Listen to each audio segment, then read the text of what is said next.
என்னாகமம் 33:23. அதான்ப்பா.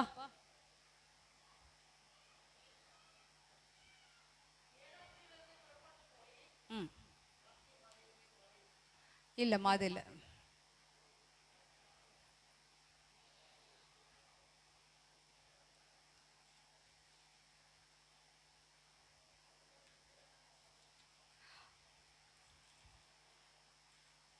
சரி, ஒரு காரியத்தை சொல்லு. எவனுடைய மீறுதல் மன்னிக்கப்பட்டதோ, எவனுடைய பாவம் மூடப்பட்டதோ, அவன் யார் என்று சொல்லி வேதம் சொல்லுது? அவன் பாக்கியவான் என்று சொல்லி வேதம் சொல்லுகிறது. ஹல்லேலூயா. இந்த நாளிலும் கூட நம்ம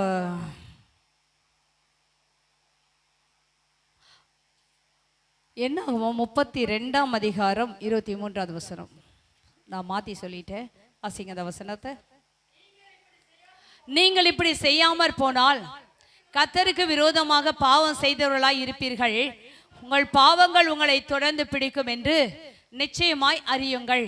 வேத வசனம் சொல்லுது, பாவம் என்ன செய்யுமா? எவனுடைய மீறுதல் மன்னிக்கப்பட்டதோ, எவனுடைய பாவம் மூடப்பட்டதோ அவன் பாக்கியவான் என்று சங்கீதக்காரர் சொல்லுகிறார்.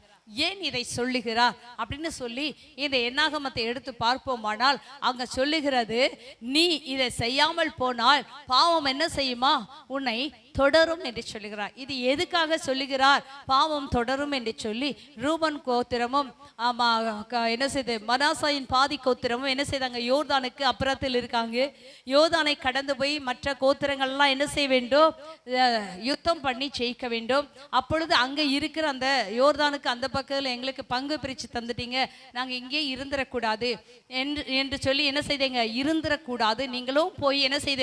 யோர்தானை கடந்து யுத்தம் பண்ண வேண்டும். யுத்தம் பண்ணி இன்னும் இருக்க எல்லா கோத்திரங்களுக்கும் யோசுவா பங்கிட்டு கொடுத்த பின்னாடி தான் யுத்த வீரர்கள் என்ன செய்ய வேண்டும்? ரூபன் புத்திரரும் காத் புத்திரரும் இவங்க எல்லாம் என்ன செய்ய வேண்டும்?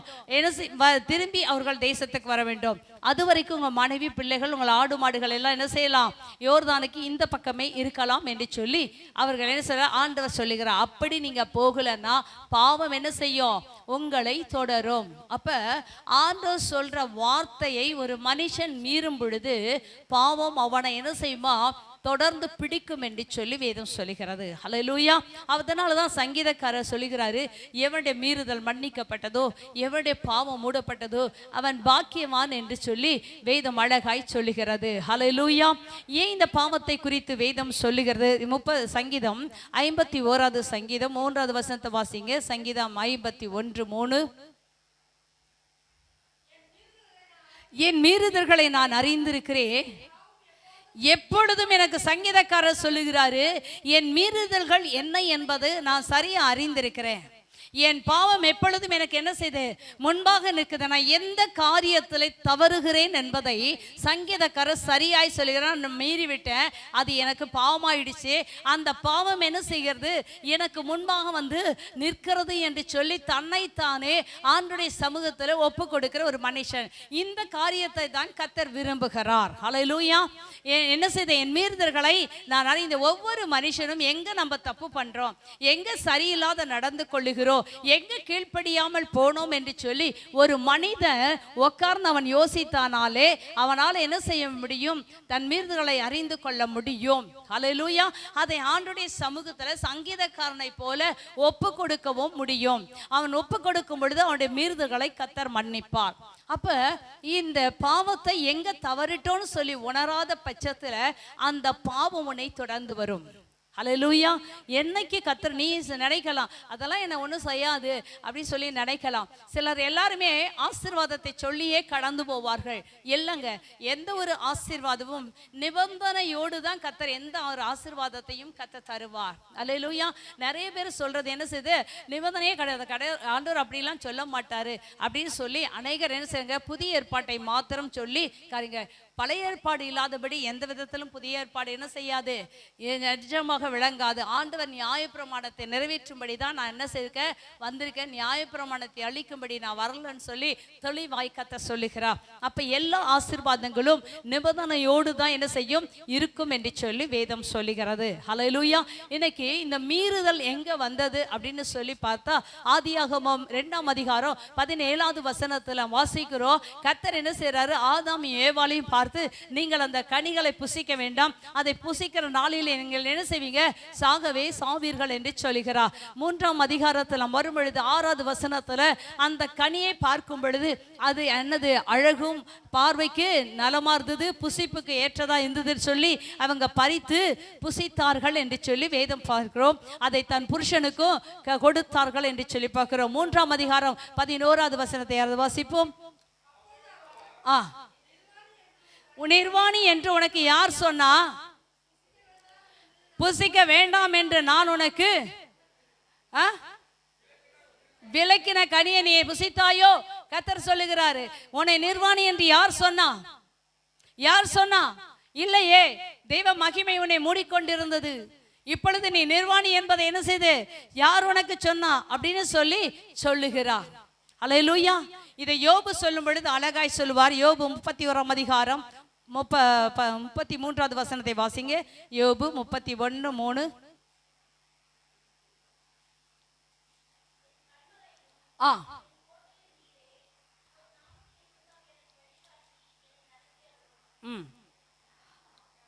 இல்லம்மா, 31:33. நான் ஆதாமை போல என் மீறுதல்களை மூடி, இங்க யோபு சொல்லுகிறாரு, நான் ஆதாமை போல மீறுதல்களை மூடி நக்கரமத்தை மடியிலே ஒளித்து வைத்தேனோ அப்படின்னு சொல்றாரு. நான் முதல்ல சொல்லிட்டேன் 32ஆம் சங்கீதத்துல. அடுத்தது சங்கீதக்காரர் சொல்றாரு, என் மீறுதல் சரியா நான் அறிந்திருக்கேன்னு. ஆனால் இன்னைக்கும் அநேக மனுஷர் தன்னை ஒப்பு கொடுக்கிறவர்களும் இருக்கிறார்கள், அல்லது அதை மூடி வைக்கிறவர்களும் இருக்கிறார்கள். இந்த 2 பேரை குறித்து தான் உங்கள்கிட்ட சரியா ஒரு சில காரியங்களை ஆவியானவர் பேச வேண்டும் என்று நினைக்கிறேன். ஹல்லேலூயா. ஒன்று, மூடி வைப்பார்கள், அல்லது என் பாவம் மீறுதல்களை அறிந்திருக்கிறேன், பாவம் எப்பொழுது எனக்கு முன்பாக இருக்குன்னு சொல்லி தேவன்கிட்ட ஒப்பு கொடுக்கிற ஜனங்கள். 2 கூட்டம் இன்னைக்கு இருந்து கொண்டு தான் இருக்கிறது. எங்க இருக்குது? சபைக்குள்ள தான் இருக்கிறது. ஹல்லேலூயா. அப்ப இங்க யோபு சொல்லும் பொழுது ஆதியாகமத்துல ஆதாம் செய்ததை யோபு அழகாய் சொல்லுகிறார். ஹல்லேலூயா. மீறுதலை ஒழிச்சு வைக்கல, நக்கிரமத்தை என்ன செய்யல, நான் மடியில ஒழித்து வைக்கல, நான் அவன் மீறுதலை என்ன செய்யட்டான், அவன் மூடி வச்சிட்டான், அவன் மூடிட்டாங்க. அதனாலதான் கர்த்தர், நீங்க எபிரேயர் 11ஆம் அதிகாரத்துல நீங்க எடுத்துக்கொள்வீர்கள். ஆனால் 1வது வசனத்தை வாசிங்க.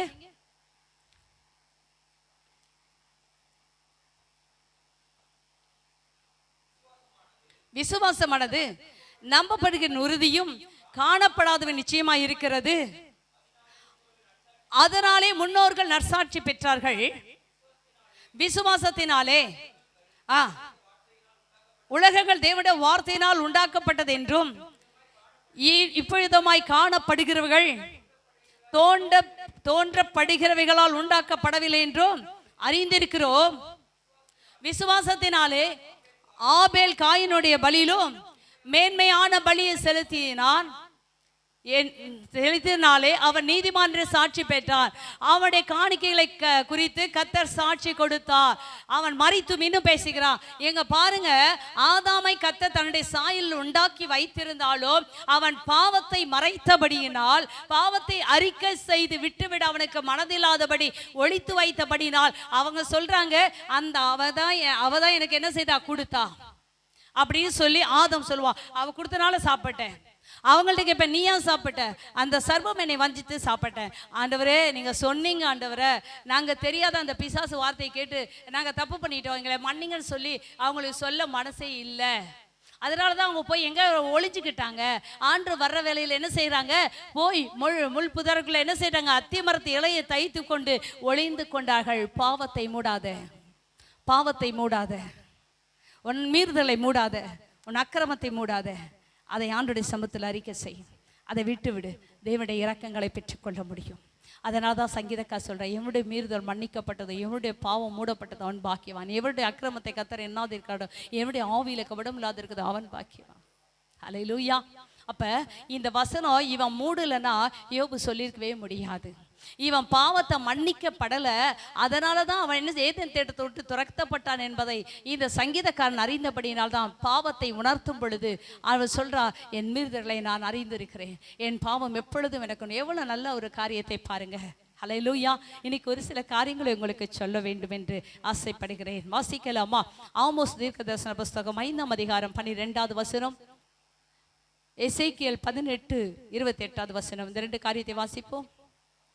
ஆமோஸ் 5ஆம் அதிகாரம் 12வது வசனம். உங்கள் மீறுதல்கள் மிகுதி என்றும் உங்கள் பாவங்கள் பலத்தது என்றும் உங்கள் பாவங்கள் பலத்தது என்றும் அறிவேன். நீதிமானை ஒடுக்கி பரிதானம் வாங்கி ஒளிமுக வாசலில் ஏழைகளின் நியாயத்தை புரட்டுகிறீர்கள். ஏழைகளின் நியாயத்தை புரட்டுகிறீர்கள். ஆகையால் போதுமா, உங்கள் மீறுதல்கள் மிகுதி என்றும் உங்கள் பாவங்கள் பலத்தது என்று அறிவேன். நீதிமானை ஒடுக்கி பரிதானம் வாங்கி ஒளிமுக வாசல் ஏழைகளின் நியாயத்தை புரட்டி கொண்டிருக்கிறார்கள் என்று சொல்லி இங்க ஆமோஸ் தீர்க்கதரிசி அப்படியாய் சொல்லுகிறார். ஹல்லேலூயா. எசேக்கியேல் 18ஆம் அதிகாரம் 28வது வசனம் வாசிக்கலாமா? திரும்புகிறபடினாலே அவன் பிழைக்கவே பிழைப்பான். எப்பங்க ஒரு மனுஷன் எப்ப தவறு செய்தான் என்று சொல்லி அறிக்கையிட்டு திரும்புறானோ அப்ப அந்த மனிதனுடைய வாழ்க்கையில ஒரு பிழைப்பை கர்த்தர் கொடுப்பா. நல்லா யோசித்து பாருங்க. ஆதாம்ல இருந்து தானே ஆரம்பிக்கணும், ஆனா ஆரம்பிக்கல. அட பிள்ளையில இருந்து தான் விசுவாச பட்டியல் ஆரம்பிக்கிறது. இன்னைக்கு உங்களிலிருந்து ஆரம்பிக்க வேண்டும் நினைக்கிறீங்களா, அல்லது உங்க பிள்ளைகள்கிட்ட அந்த ஆசீர்வாதம் கடந்து போக வேண்டும் நினைக்கிறீங்களா? நீ யோசித்து பாருங்கள். உங்களிலிருந்து தான் என்ன செய்ய வேண்டும்? ஆசீர்வாதங்கள் கடந்து போக வேண்டுமானால் நம்முடைய தவறை எப்பொழுதுமே சின்ன தவறானாலும் பெரிதானாலும் ஆண்டவருடைய சமூகத்துல அறிக்கையிடுகிற பிள்ளைகளாய் மாற்றுங்க. சங்கீதக்காரனை குறித்து ஒரு சில காரியங்களை சொல்லி இந்த வேளையில கடந்து போகிறோம். சங்கீதம் 38:18வது வசனத்தை வாசிங்க. 32:5, 65:3 இந்த 3 வசனத்தை வாசிப்போம். 38:18. என் அக்கிரமத்தை நான் அறிக்கையிட்டு விசாரப்படுகிறேன். என்ன சார் மறுபடியும் வாசிப்பா? நான் என் அக்கிரமத்தை என்ன செய்யணும்? அறிக்கையிட்டு என் பாவத்தை நிமித்தம் விசாரப்படுக. எப்பொழுதும் என் அக்கிரமத்தை என்ன செய்வேன்? நான் அறிக்கை செய்திருவேன். என் மீறுதலை அறிக்கை செய்திருவேன். அறிக்கை செய்து அதனால என்ன செய்து நான் என்ன வாழ்க்கையில் என்ன செய்ய கர்த்தர் அதை விட்டுவிட வேண்டும் என்றது ஆசை இந்த சங்கீதக்காரனாகிய தாவீதுக்கு எப்பொழுதுமே இருக்குது. அதை குறித்த விசாரம் எனக்குள்ள இருக்குது, வேதனை எனக்குள்ள இருக்கு அப்படின்னு சொல்றாரு. இப்படிப்பட்ட ஜனங்கள் தான் பாக்கியவான்களாய் இருக்கிறார்கள். 32:5 என் அக்கிரமத்தை மறைக்காமல் என் பாவத்தை என்ன செய்வேன்? அறிவித்தேன், என் மீறுதல்களை அறிக்கையிடுவேன் என்றேன். தேவரீர் என் பாவத்தின் தோஷத்தை எந்த ஒரு மனுஷன் சின்ன தவறானாலும் பெரிய தவறானாலும் அறிக்கை செய்து விட்டு விடுகிறானோ அப்பொழுது கர்த்தர் அவனை மன்னித்து அவனை பாக்கியவானாய் கர்த்தர் மாற்றுகிறார். இந்த சங்கீதக்காரன் சரியா அறிந்திருந்தான். எந்த மனுஷனும் நீதிமான் அல்ல, எந்த மனுஷனும் ஒரு நிறைவு உள்ளவன் அல்ல. எல்லாருடைய வாழ்க்கையிலும் குறைவுகள் இருக்குது, குற்றங்கள் இருக்குது. அதனாலதான் வேசித்தனம் பண்ணின ஒரு மகள் கையும் களுவுமாய் பிடிக்கப்பட்டவளை கொண்டு வந்து ஆண்டுடைய சமூகத்தில் வைத்தாலோ அவர் சொல்லுகிற ஒரே ஒரு காரியம் தன் விரலினால் எழுதுகிறார். என்ன எழுதியிருப்பாரு நீங்க நினைச்சு பாருங்க. உங்களில் ஒருவன் பாவம் செய்யலனா இவன் மேல கல்லறிங்கன்னு சொன்னது மாத்திரம் எழுதுறாரு தரையில. அல்லேலூயா. அங்க பாக்குறான். அவனால் எல்லாரும் யூதர்கள், எல்லாரும் என்ன செய்தாங்க? சத்தியத்தை அறிந்த தேவ பிள்ளைகள். ஆனால் அவங்களுக்குள்ள என்ன இருந்தது? பாவம் இருந்தது. அந்த பாவத்தை இவர்கள் அறிக்கை செய்யவில்லை, அந்த மீறுதல்களுக்காக வருந்தவில்லை, அதை என்ன செய்யவில்லை? தேவன் மன்னிக்கவில்லை. அதனாலதான் அவங்க என்ன செய்தாங்க? தங்கள் கைகளில் இருந்த கல்லுகளை போட்டுவிட்டு போய்விட்டார்கள். அல்லேலூயா. பாருங்க எவ்வளவு நீதி உள்ள தேவன். இவன் மனசுல குத்தப்படுற ஆண்டவரை பார்க்கும் பொழுது ஐயோ நான் இஸ்ரவேலிலே ஒரு வேசியாய் மாறிவிட்டேனே, நான் என்ன செய்யக்கூடாது? இஸ்ரவேலிலே வேசிகள் இருக்கக்கூடாதுங்க, அவங்க கல்லறி தான் கொல்லணும்னு மோசே சொல்லி இருக்கிறாரு. அல்லேலூயா. அப்படிப்பட்ட வேசிகளை கொண்டு வந்து யாராவது திருமணம் ஆவதற்கு முன்பாகவோ அல்லது திருமணம் ஆகியோ தன் புருஷனுக்கு என்ன துரோகம் பண்ணுவார்களானால் அவர்கள் கல்லறிந்து தான் கொள்ள வேண்டும். இது மோசேயினால் கர்த்தர் கொடுத்த ஒரு பிரதான கட்டளையாய் இருக்கிறது. அல்லேலூயா. ஆனால் இயேசு கிறிஸ்து என்ன செய்கிறாரு?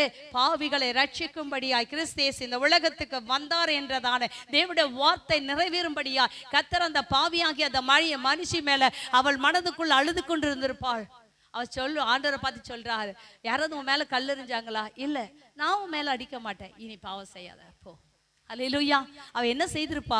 நிச்சயமா அவ பாவம் செய்திருக்கவே மாட்டா. அந்த பரிசுத்தரை பார்த்த பின்பாக, அந்த பரிசுத்தருடைய வார்த்தையை கேட்ட பின்பாக அவட வாழ்க்கை இல்லாத பரிசுத்தமாய் வாழ்ந்திருப்பாள். அல்லேலூயா. ஆண்டவர் ஒரு தருணத்தை கொடுக்கிறார். இன்னைக்கு யாரெல்லாம் அறிக்கை இடுகிறார்களோ அவட வாழ்க்கையில் மரணம் இல்லைங்க, ஜீவனை கர்த்தர் கொடுக்கிறார் என்பதை தான் உங்கள் மத்தியிலே சொல்லி கொண்டிருக்கிறேன். மூன்றாவது ஒரு காரியத்தை வாசிங்க. யோவான் சுவிசேஷம் 9ஆம் அதிகாரம் 2வது வசனத்தை வாசிப்போம். யோவான் சுவிசேஷம் 9ஆம் அதிகாரம் 2வது வசனம். ரபி,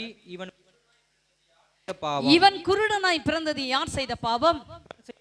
இவன் செய்த பாவமோ இவர்கள் பெற்றவர்கள் செய்த பாவமோ என்று கேட்டார்கள். இயேசு பிரதியுத்தரமாக, இவன் செய்த பாவம் அல்ல, இவனை பெற்றவர்கள் செய்த பாவம் அல்ல, தேவனுடைய கிரியைகள் இவனத்தில் வெளிப்படும் பொருட்டு இப்படி பிறந்தான். இன்னைக்கு ஒரு மனுஷன் என்ன செய்றான்? பாவம் செய்தவளையும் கல்லெறிஞ்சு கொள்ளும்படியா ஆண்டவர்ட்ட கொண்டு வரான். ஒரு குருடன் வந்து நிற்கிறான். அந்த குருடனை பார்த்து ஜனங்கள் சொல்றாங்க, ஆண்டவரே, இவன் குருடனாய் பிறந்தது இவன் செய்த தவறா இல்லது இவங்க அப்பா அம்மா செய்த தவறா அப்படின்னு சொல்லி அந்த குருடனை கொண்டு வந்து நிறுத்துறார்கள். அந்த குருடன் பார்க்க வேண்டும் என்பது தேவனுடைய திட்டமாய் இருந்தது. அல்லேலூயா. இப்ப ஆண்டவர் சொல்றாரு, இவனிடத்துல தேவனுடைய மகிமை வெளிப்படும்படி ஆகுதான் இவன் என்ன செய்யிருக்கான்? குருடனாய் பிறந்திருக்கான். ஒருவேளை நம்முடைய வாழ்க்கையில நிறைய காரியங்கள் குருட்டுத்தனம் ஆக்கி கொண்டிருக்கலாம். ஆனால் இந்த வேளையில கர்த்தர் சொல்றாரு, உன்கிட்ட தான் தேவனுடைய வல்லமை வெளிப்பட வேண்டும். இதுவரைக்கும் இருக்க உன்னுடைய குருட்டுத்தனங்கள், இதுவரைக்கும் உன் கண்கள் மறைக்கப்பட்ட பாவங்கள் இருந்து விடுதலை ஆக வேண்டும் என்று கர்த்தர் விரும்புகிறார். அல்லேலூயா. கர்த்தருடைய வார்த்தையை நாம் என்ன செய்ய வேண்டும்? நிறைவேற்றுகளாய் இருக்க வேண்டும். அதே அதிகாரத்தில் 9:41 வசனத்தை வாசிங்கப்பா. இயேசு அவர்களை நோக்கி, நீங்கள் குருடராய் இருந்தால் உங்களுக்குள் பாவம் இராது, நீங்கள் காண்கிறோம் என்று சொல்லுகிறபடியால் உங்கள் பாவம் இன்னைக்கு குருடராய் இருந்தா அவனுக்குள்ள பாவம் இருக்காது. ஆனால் இங்க கண்கள் திறக்கப்பட்டு என்ன செய்றீங்க? நீங்க சொல்லுகிறீங்க, ஆனா உங்க பாவம் என்ன செய்து உங்களுக்குள்ள இருந்து கொண்டே இருக்கிறது. நிறைய பேருடைய வாழ்க்கையில வேதத்தை வாசிக்கிறார்கள், ஜெபிக்கிறார்கள், ஆலயத்துக்குள் வருகிறார்கள், ஆனாலும் தங்களுடைய பாவங்களை என்ன செய்யல, தங்களுக்குள் நிலை நின்று கொண்டிருக்கிறது. அதை விட்டுவிட மனதில்லாதபடி இருக்கிறார்கள். அல்லேலூயா. ஆண்டவர்ட்ட கேட்ட அதே ஜனங்களை பார்த்து தான் சொல்றாங்க, அவன் குருடனா இருக்குது, தேவன் நாம மகிமைப்படப்பா. ஆனா உன் கண்கள் திறந்திருக்குன்னு சொல்ற பத்தியா, உன்கிட்ட தான் பாவம் இருக்கு. யார் தப்பு பண்ணுவாங்க? சரியான தப்பு. கண்கள் திறந்திருக்கோம், சரியான தப்பு பண்ணா.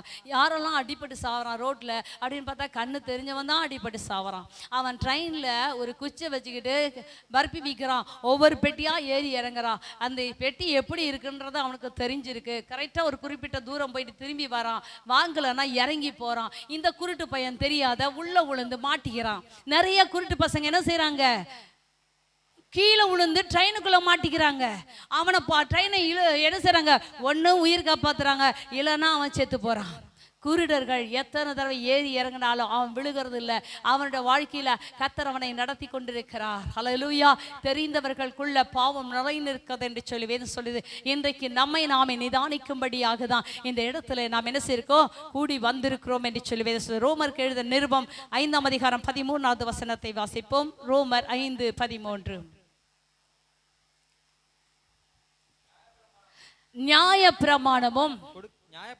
நியாயப்பிரமாணம் கொடுக்கப்படுவதற்கு முன்னும் பாவம் உலகத்தில் இருந்தது. நியாயப்பிரமாணம் இல்லாதிருந்தால் பாவம் எனப்பட மாட்டாது. நியாயப்பிரமாணம் இல்லாதப்பையும் உலகத்தில் என்ன செய்தது? பாவம் இருந்தது. ஏன்? எப்ப பாவம் இருந்தது? முன்னெல்லாம் கள்ளம் கபடி இல்லாத இருந்தாங்கங்க அப்படின்னு சொல்லி என்ன சொல்லலாம்? ஒரு வேளை நாங்க சொல்லலாம், இல்லைன்னா என்னோட மூத்தவர்கள் சொல்லலாம், அப்பெல்லாம் ஜனங்கள்ட்டெல்லாம் இப்படி எல்லாம் இல்லைங்க அப்படி சொல்லலாம். ஆனா எந்த காலத்திலுமே ஜனங்களுக்குள்ள பாவம் இருந்துதான், பொறாமை இருக்கதான் செய்தது, சூனியம் பண்ணதான் செய்தாங்க, மற்றவங்களை அழிக்க தான் செய்தாங்க, அப்பையும் கொலைகள் நடக்க தான் செய்தது. அப்பையும் எரிச்சல் இருக்க தான் செய்து மற்றவங்களை பார்த்து. அல்லேலூயா. அது உலகம் உண்டானது என்னைக்கு ஆதாம் பாவத்தை மூடினானா அன்னையிலிருந்து இன்னைக்கு வரைக்கும் அது வந்துக்கிட்டே இருக்குது. அது ரொம்ப அதிகமானப்பதான் கர்த்தர் நோவாவையும் அவருடைய பிள்ளைகளையும் காப்பாத்திட்டு உலகத்தை முழுவதுமாய் பாவம் நிறைந்த உலகத்தை தண்ணீரினால் கர்த்தர் அழித்தார் என்று வேதம் சொல்லுது. அப்ப இருந்தே இந்த பிரச்சனை இருக்கு. அதுக்கு பின்பாக ஆபிரகாம், ஈசாக்கு, யாக்கோப்புடைய நாட்கள்ல நியாயப்பிரமாணம் தானா? இல்ல, அப்பையும் பாவம் இருந்தது. அல்லேலூயா. அதுக்கு பின்பாக மோசேயினால் நியாயப்பிரமாணம் கொடுக்கப்படும் பொழுது எது தவறு எது சரி என்பதை நியாயப்பிரமாணம் என்ன செய்து தெளிவாய் வெளிப்படுத்துகிறது. இப்ப தெளிவாய் வெளிப்படுத்துற பின்பாக இப்ப நாம் தான் தெரிந்து கொண்டு பாவம் செய்யாதபடி நம்ம என்ன செய்ய வேண்டுமா? காத்துக்கொள்ள வேண்டும் என்று வேதம் சொல்லுது. 20வது வசனத்தை வாசிங்க.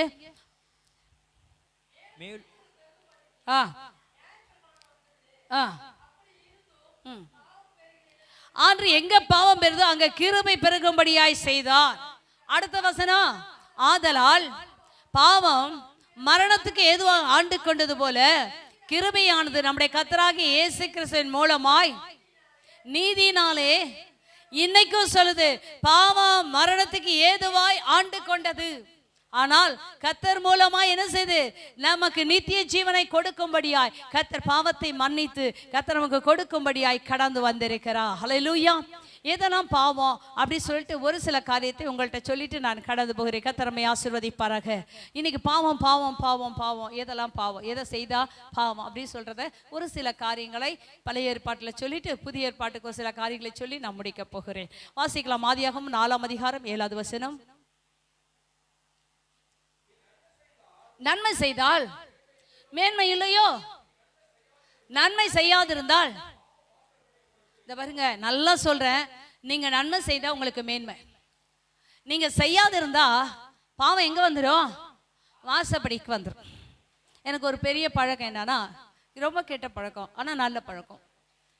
நான் எந்த ஒரு பொருள் நான் செய்தனாலும் எந்த காரியம் செய்தாலும் அதை 4 பேர் கொடுத்துடணும், அவங்களும் சாப்பிடணும், அதில் நான் சாப்பிடணும். நான் எவ்வளோ சாப்பிடுவேன்னா நான் 1-2 சாப்பிடுவேன். அதுவும் ஸ்வீட்டாக இருந்தால் அது இவெல்லாம் இருக்கான் தினேஷ், ஆண்டி நீங்கள் சாப்பிடக்கூடாது, அவெல்லாம் இருக்கக்குள்ளே நான் தொடவே மாட்டேன் சிலர்லாம். ஏன்னா பயம், அவங்க சாப்பிடுவேன்னா பிடுங்குவாங்க. இவங்கெல்லாம் இல்லாதப்ப என்ன செய்யணும், ஒன்றுனாச்சும் சாப்பிட்டுருவேன். மனசில் ஆசை இருக்குல்ல, அந்த ஆசைக்கு ஒன்று தான் சாப்பிடுவேன், மீதி எல்லாமே மற்றவங்களுக்கு தான் கொடுப்பேன். அல்லேலூயா. அந்த ஆசை நிறைய இருக்கும். ஆனால் மற்றவங்களுக்கு எது செய்தாலும் மற்றவங்களுக்கு கொடுத்துருவேன். அல்லேலூயா. ஊருக்கப்பட்டாலும் அது 10 பேத்துக்கு 20 பேர் குத்தா தான் தூக்கம் வரும். ஆனால் செலவு பண்ணுறதெல்லாம் யாரு? நான் தான். ஆனால் அதை என்ன செய்யணும்? 4 பேர் சாப்பிடட்டும். அல்லேலூயா. நன்மை செய்யுங்க, உங்களால் முடிந்த அளவுக்கு நன்மை செய்யுங்க. யாருக்கு அது தீமை செய்வார்? நன்மை செய்யாத இருந்தாலே பிரச்சனைங்க, அது பாவம்னு சொல்லிட்டார் ஆண்டவர். நீ நன்மை செய்ய திராணி இருக்கும் பொழுது அதை செய்யத்தக்கவர்களுக்கு செய்யாமல் இராதே. உனக்கு தெரியும் இதை செய்யலாம், அவங்களுக்கு உதவி செய்யலாம்னு உனக்கு தெரியும். இந்த சாப்பாடை ஒருத்தருக்கு பசியா இருக்க கொடுக்கலாம் நான் தெரியும், ஒரு பொருள் ஒருத்தருக்கு கொடுக்கலான்னு தெரியும், அந்த பிரச்சனையில நம்ம போய் அவங்களுக்கு உதவி செய்யணும்னு தெரியும். ஆனா போக மாட்டாங்க. செய்யாது இருந்தாலே அது பாவங்க. எத்தனை நன்மைகளை நாம் எத்தனை பேருக்கு நாம் செய்யாது இருக்கிறோம் யோசித்து பாருங்க. தெரியுங்க, அடிப்பட்டு கிடப்பான், என் பாட்டு எட்டி பார்த்துட்டு போயிட்டே இருப்பாங்க. அல்லேலூயா. ஆனால் ஒரு சிலர் நின்று அவங்கள பார்த்து அவங்கள தூக்கி அவங்கள என்ன செய்யணும், ஆம்புலன்ஸை ஃபோன் பண்ணி வர சொல்லி அவங்கள அனுப்பிச்சி விடுவாங்க. பரவாயில்ல, அவங்களுக்கு உதவி செய்யலாம், ஒரு தண்ணி கொடுக்கலாம், எதையாவது செய்யலாம் சொல்லி நினைப்பாங்க. சிலர் என்ன செய்வாங்க, நின்றுட்டு சுற்றி வேடிக்கை பார்ப்பாங்க. சிலர் என்ன செய்வாங்க, பார்த்துட்டு போயிட்டே இருப்பாங்க. நமக்கு என்ன பண்ணுறது, அங்கே அடிபட்டுட்டாங்க, ஒன்றும் பண்ண முடியாது, நம்ம என்னங்க பண்ணுறது, எனக்கு வேலை இருக்குது, போயிட்டே இருப்போம். நன்மை செய்யாதிருந்தாலே உனக்கு என்னதான் பாவம் என்று சொல்லி இதை சொல்லிது. 2வது ஒரு காரியத்தை வாசிக்கலாமா? என்னாகும் 21:7, அடுத்த 22ஆம் அதிகாரம் 18வது வசனம், 34வது வசனம், இது வாசிக்கலாம். என்னாகுமோ 21:7. அதனால் ஜனங்கள் மோசேயினிடத்தில் போய், நாங்கள் கர்த்தருக்கும்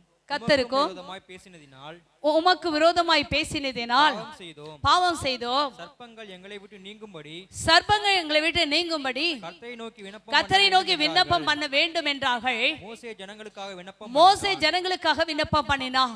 இங்க வேத வசனம் சொல்லுகிறது, மோசே ஜனங்கள் போய் நாங்க சொல்றாங்க, உமக்கு விரோதமாய் பேசினால நாங்க என்ன செய்தோம், பாவம் செய்தோம். மோசேக்கு விரோதமா பேசினாங்க, அதனால என்ன செய்தாங்க, பாவம் செய்தோம் என்று சொல்லி ஜனங்கள் என்ன சொல்றாங்க, சொல்லுகிறார்கள். ஹல்லேலூயா. இன்னைக்கு வேத வசனம் சொல்லுது, யாரெல்லாம் கர்த்தருக்கு விரோதமாய் மாத்திரம் இல்லைங்க, ஊழியக்காருக்கு விரோதமாய் பேசும் பொழுது அவங்க பாவம் செய்வார்கள். அவங்கள சர்ப்பம் கடிக்குமா. ஹல்லேலூயா. அது பாவம் என்று சொல்லுது. நன்மை செய்யாதிருந்தா பாவம். ஒரு அபிஷேகம் பண்ணப்பட்டனுக்கு விரோதமாய் பேசும் பொழுது அது பாவமாய் எண்ணப்படும். அதனால ஜனங்கள் அழிக்கப்பட்டார்கள். என்னாகும் 22ஆம் அதிகாரம் 18வது வசனம். பிலேயாம் பாலாகின் ஊழியக்காரருக்கு பிரதித்திரமாக, பாலாக் எனக்கு தன் வீடு நிறைய வெள்ளியும் பொன்னும் தந்தாலும் சிறிய காரியமானாலும் பெரிய காரியமானாலும் பொருட்டு என் தேவனாய கர்த்தரின் கட்டளையை நான் மீறக்கூடாது. அப்ப இங்க சொல்றாரு, கட்டளையை மீறுவது பாவங்க. பிலேயாம்கிட்ட கர்த்தர் சொல்றாரு, நான் ஆசீர்வதித்த ஜனங்களை நீ போய் சபிக்க கூடாது அப்படின்னு சொல்றாரு. அவர்களை என்ன செய்ய, உங்களை என்னை கர்த்தர் உலகத்திலிருந்து வேறு பிரித்து கொண்டாந்திருக்காரு.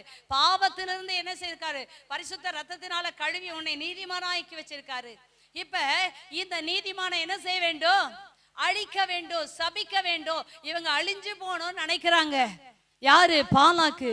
பிலேயாம்கிட்ட சொல்றாங்க, உனக்கு நிறைய தரேன்டா. இவன் சொல்றான், இன்னும் கொஞ்சம் எக்ஸ்ட்ரா சொல்ல, உனக்கு நிறைய வெள்ளி பொண்ணு தரேன்னு சொன்னேன். இவன் சொல்றான், என் வீடு நிறைய கொடுத்தா கூட நான் கர்த்தருடைய கட்டளைய மீறக்கூடாது அப்படின்னு சொல்றான். அப்படியே தானே இருக்கணும், அப்படித்தானே இருக்கணும். இல்லையே. வாசிக்கலாமா? அதே அதிகாரம் 34வது வசனம். அப்பொழுது பிலேயாம் கர்த்தருடைய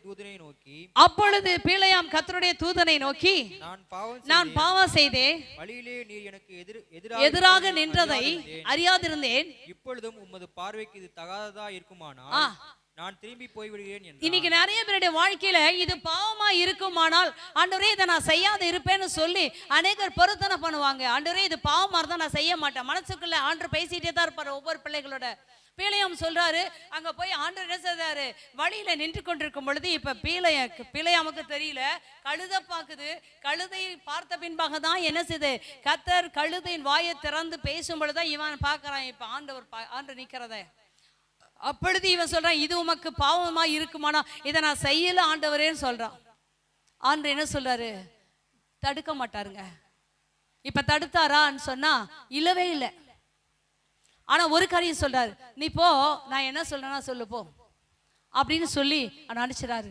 ஒரு தடவை தடை பண்ணுவாரு, 2 தடவை தடை பண்ணுவாரு, 3வது தடவை கூட தடை பண்ணுவாரு. ஃபர்ஸ்ட் தடவை கேட்பான் வேண்டான்னுவாரு, 2வது தடவை கேட்பான் போன்னுவாரு. போன்னு சொல்லிட்டு தான் ஆண்டவர் என்ன செய்வாரு, குறுக்க நிற்பாரு. குறுக்க நின்ன பின்னாடியும் இவன் வாழ்க்கையில இது தவறுன்னு தெரிஞ்சு நான் திருப்பி போட்டான்னு கேட்பான். இல்லை நீ போ, நான் சொல்ற சொல்லுன்னுவாரு. ஆனா அவன் போனா கர்த்தர் என்ன செய்தார், இஸ்ரவேல் ஜனங்களை ஆசீர்வதித்தார். ஆனா பிலேயாம் வெட்டுண்டு சேர்த்தான். புரியுதுங்களா?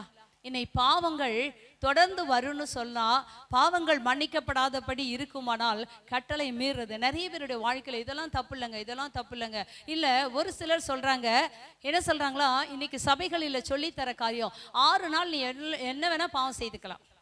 7ஆம் நாள் சர்ச்சைக்கு வந்து நீ வந்து ஆண்டோட சமூகத்தில் அழுது ஜெபம் பண்ணினா ஆண்டவனை மன்னிச்சிருவாரு அப்படி சொல்ல. நீங்க இங்க வந்து அழுது ஜெபம் பண்ற அளவுக்கு நேரம் இருக்கா உங்களுக்கு? வரீங்க, உக்காடுறீங்க, போயிட்டே இருக்கீங்க. எங்கங்க நீங்க கதறி கதறி அழுகுறீங்க? எங்கெங்க அழுகுறீங்க? இல்லை, அவங்க சொல்லிடுறாங்க குடிச்சாலாம் பாவம் இல்லைங்கன்றாங்க. ஏன்னா தமிழ் பைபிளில் தான் திராட்சை ரசம், இங்கிலீஷ் பைபிள்லாம் அப்படி போடல. என்ன சொல்ற, மாத்தி தானே போட்டிருக்கு, நீங்க குடிக்கலாம். அடுத்து மனம் அடிந்தவனுக்கு மதுபானத்தை கொடுங்கன்னு சொல்றாங்க. அதனால ஆண்டவருடைய வேதம் சொல்லுது மதுபானத்தை கொடுங்கன்னு சொல்றாங்க. அவன் நாசியிலிருந்து புகை எழும்புறது என்று ஏசாயா தீர்க்கதரிசியில சொல்லப்படுகிறது. அதனால நாசியிலிருந்து புகை எழும்ப வேண்டாம், வாயில சிகரெட் குடிச்சா மூக்கில் புகை வரும். இதெல்லாம் பைபிள்ல இருக்கு. நீங்களாம் படிச்சது இல்லையா? இதெல்லாம் படிச்சிருக்கீங்களா? அல்லேலூயா. வாயில குடிச்சா மூக்கில் வரும் அப்படின்னு பைபிள் இருக்கு. அதனால குடிக்கிறேங்க. நாசியில என்னது வரும் அப்படி இருக்குதாங்க. அது சொன்னதே வேறங்க. அல்லேலூயா. இவங்க எடுத்துக்கிட்டது வேற. இன்னைக்கு நிறைய பேருடைய சபைகளை இப்படி துரு உபதேசம் சொல்லி கொண்டிருக்காங்க. சினிமா பார்த்தா தப்பு இல்லை, நான் சொல்ற தப்பு தான். பாக்குறியா, நாடகம் பாக்குறியா, அதுல எப்படி கலவரம் நடக்குதோ உன் குடும்பத்தில் அதே கலவரம் நடக்கும். அதே கள்ள புத்தி உனக்கு வரும். அவ திருட்டுத்தனம் பண்ணுவா, ஏமாத்துவா, அடிப்பா, மற்றவங்களுக்கு துரோகம் பண்ணுவா. இதை பார்த்துட்டு இருக்கியா? கண்ணை திறந்து உன் வீட்டுல அதே ஆவி உன் மேல வந்து இறங்கி, உன் மருமக நல்லவளா இருந்தாலும் அவளை கெட்டவள்னு சொன்னோம், உன் மாமியார் நல்லவளா இருந்தாலும் மருமக பார்க்கல கெட்டவளா தான் பாப்பா. இவ திருட்டு புத்தி. ஏன்னா காலையில இருந்து சாயந்தரம் வரைக்கும் பார்த்துட்டு இருக்காளே, நைட்டு வரைக்கும் பார்க்கறாளே, உன் புத்தி எப்படி இருக்கும்? தவறா தவறு இல்லையா? தவறா தவறு இல்லையா? நல்லா தானே இருக்கு வசனத்தை. இந்த வாரம் பிரசங்கம் பண்ணது ஒரு வாரம் படிச்சு பாரு, உன் வாழ்க்கை நல்லா இருக்கும். டிவியா பார்த்துட்டு இருக்க, இன்னைக்கு ஆவிக்குரிய வாழ்க்கையில விசுவாசிகள் வீட்டுல பழைய படம் பார்க்கிறேன். பாரு பாரு, நல்லா பாரு. கண்ணாடி கூட வாங்கி தரேன், போட்டு பாரு. இந்த கண்ணாடி கழட்டுனா நீங்க நல்லா தெரியுங்க, கழட்டுனா இது தெரியாது, ஆனா நீங்க தெரியுறீங்க. இதை போட்டாதான் என்ன செய்யுது, எனக்கு பைபிள் தெரியும். அல்லேலூயா. பாருமா, பாரு, நல்லா பாரு, கண்ணை ஊத்து பாரு. சபைக்கே வரதுக்கு டைம் இல்லை. காலைல இருந்து ராத்திரி வரைக்கும் பார்த்துட்டு இருக்க. பக்கத்துல வீணாய் மற்றவர்களுக்கு விரோதமாய் பேசிக் கொண்டிருக்கியா? கர்த்தருடைய வார்த்தைக்கு விரோதமாய் நீ செய்யற, மற்றவர்களுக்கு விரோதமாய் பேசாது. வேதம் சொல்லுகிறது, பேசிட்டே இருக்கியா? அதுக்கு ஒரு கூட்டமே கூடும். நீ போய் ஆகாத சம்பாசம் நல்லவளுக்கு ரட்சிக்கப்பட்டவர்களோடு நீ பேசி பாரு. அவங்களோட வாழ்க்கையில உன் குடும்பத்துக்காக ஜெபம் பண்ணி பாரு. நீ போய் என்ன செய்ய, ரட்சிக்கப்படாத ஜனங்களோட உறவு வச்சுட்டு காலில இருந்து ராத்திரி வரைக்கும் அவங்க உட்காந்து பேசிட்டே இருக்கும். உன்னோட பரிசுத்த ஆவியானவர் பாரு, அவர் சொல்லுவார், போய் ஜெபம் பண்ண இருங்க ஆண்டவரை, நான் போறேன். அப்புறம் பைபிள் படிச்சியா? படிக்கல. போறேன், படிக்கலன்னு எப்படி உனக்கு தெரியும்? இதெல்லாம் கதையா? நீ யார் பாக்குறாங்களோ பார்க்கல, எங்க வேதத்தை பாருங்க, கத்தரை பாருங்க, உங்க வாழ்க்கை ஆசீர்வாதமா இருக்கும். பிள்ளை அம்மா போல நினைச்சக்கூடாது, மூடக்கூடாது, மீறக்கூடாது. அடுத்த வசனத்துக்கு போயிடுவோம். உபாகமம் 20ஆம் அதிகாரம் 18வது வசனம். 20:18.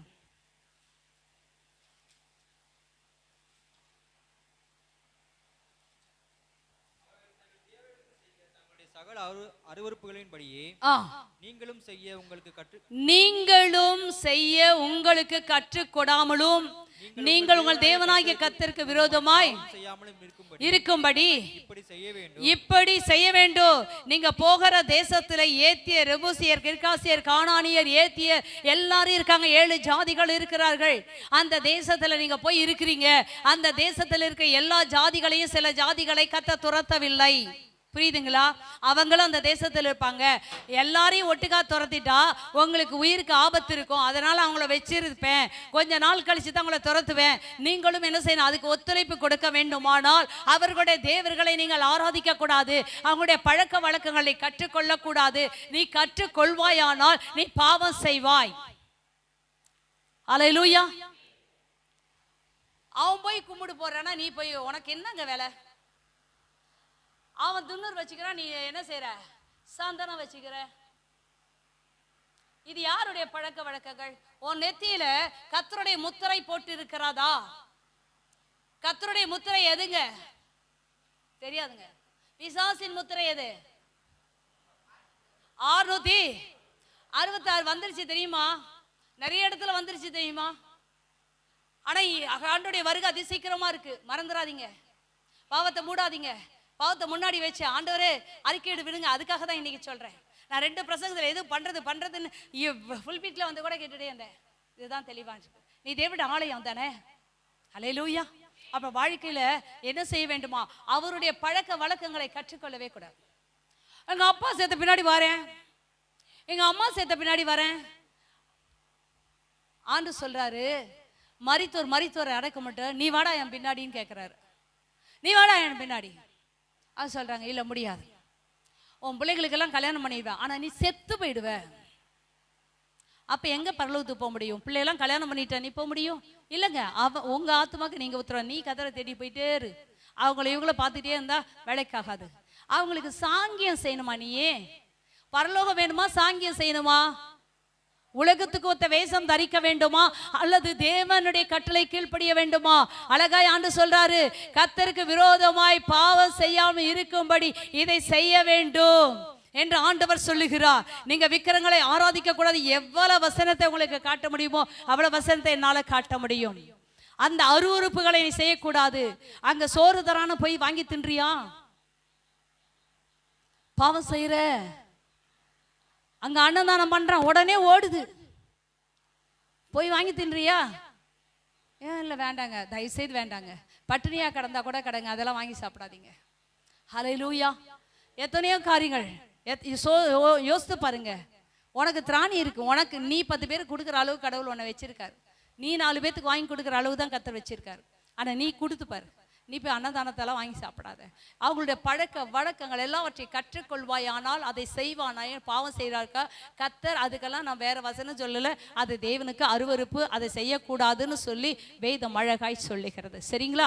அப்ப நியாயப்பிரமாணத்தை நம்ம மீறக்கூடாது, தேவனுடைய கட்டளையை மீறக்கூடாது. 1 யோவான் 3:4 தேவனுடைய நியாயப்பிரமாணத்தை மீறுவது பாவம் என்று சொல்லி பழைய ஏற்பாட்டில் இல்ல புதிய ஏற்பாட்டிலையும் கத்த சொல்லுகிறார். வாசித்துறீங்களா?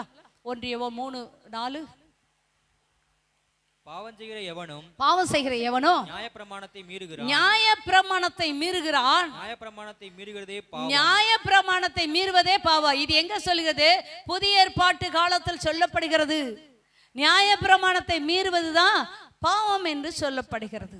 இன்னைக்கு ஒரு சில காரியங்களை சொல்லி கடந்து போகிறீர். கர்த்தர் நம்மை ஆசீர்வதிப்பாராக.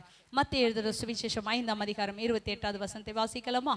மத்தேயு சுவிசேஷம் 5ஆம் அதிகாரம் 27 கூட வாசிங்க. இதில் ஒரு சில காரியங்களை சொல்லி இந்த வேளையில நம்ம முடிப்போம்.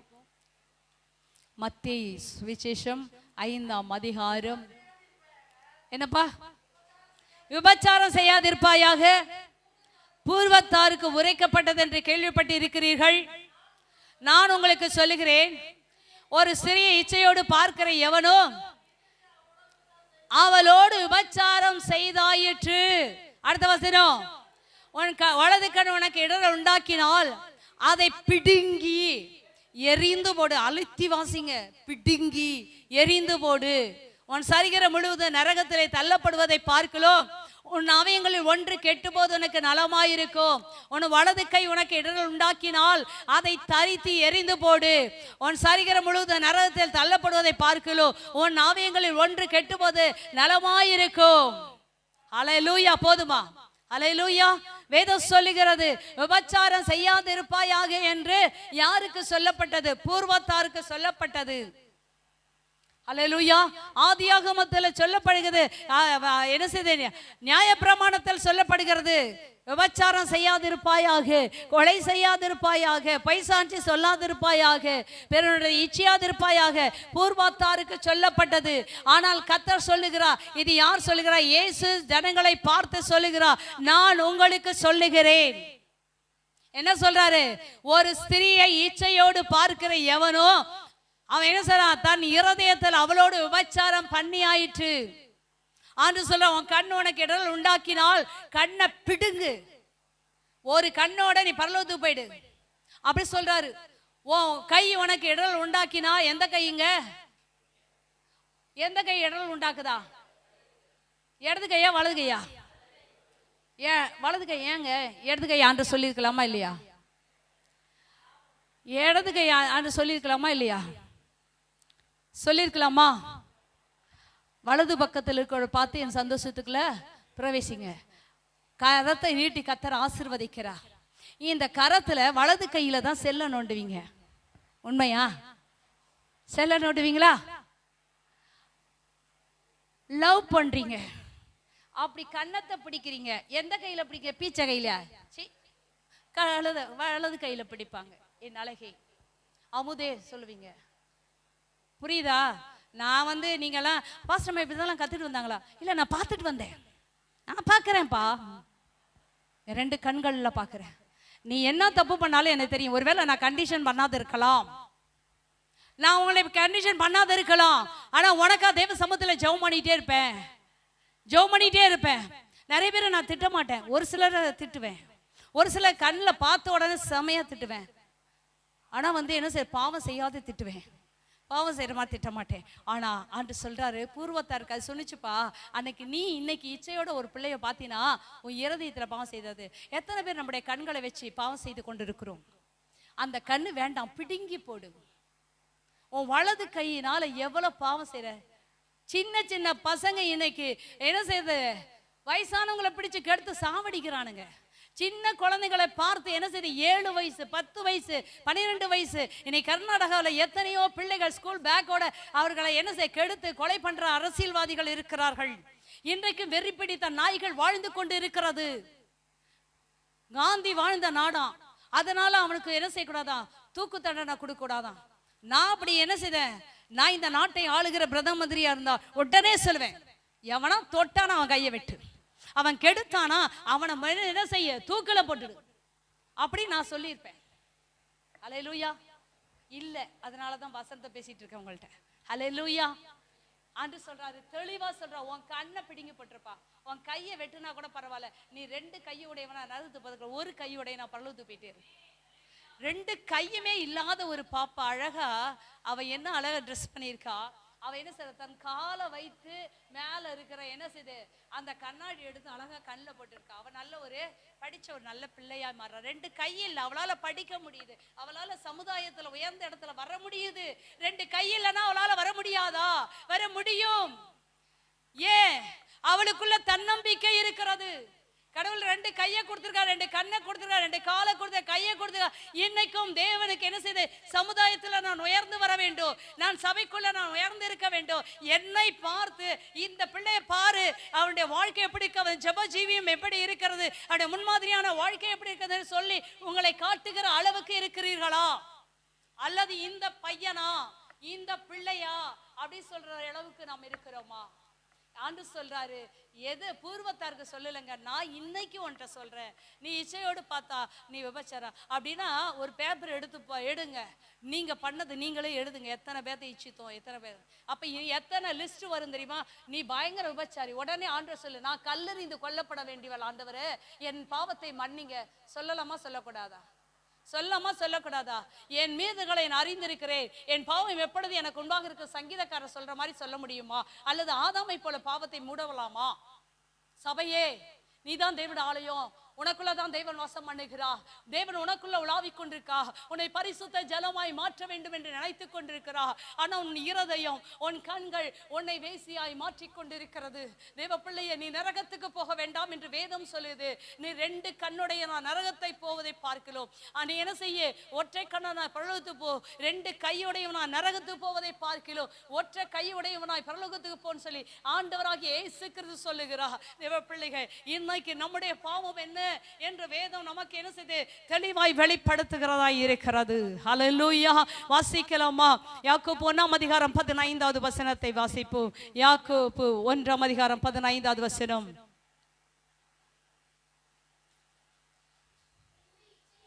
பின்பு இச்சையானது கற்பம் தரித்து பாவத்தை பிறப்பிக்கும், பாவம் பூரணமாகும் பொழுது மரணத்தை பிறப்பிக்கும். வேற ஒண்ணு இல்லைங்க. 14 வசனம்.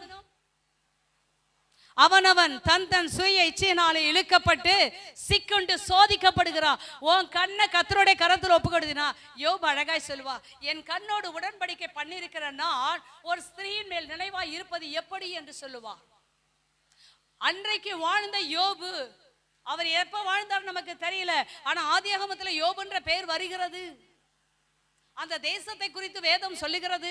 ஒரு வேளை அந்த நாட்கள்ல வாழ்ந்திருக்கலாம் என்று என்ன செய்றாங்க, வேத அறிஞர்கள் சொல்லுகிறார்கள்.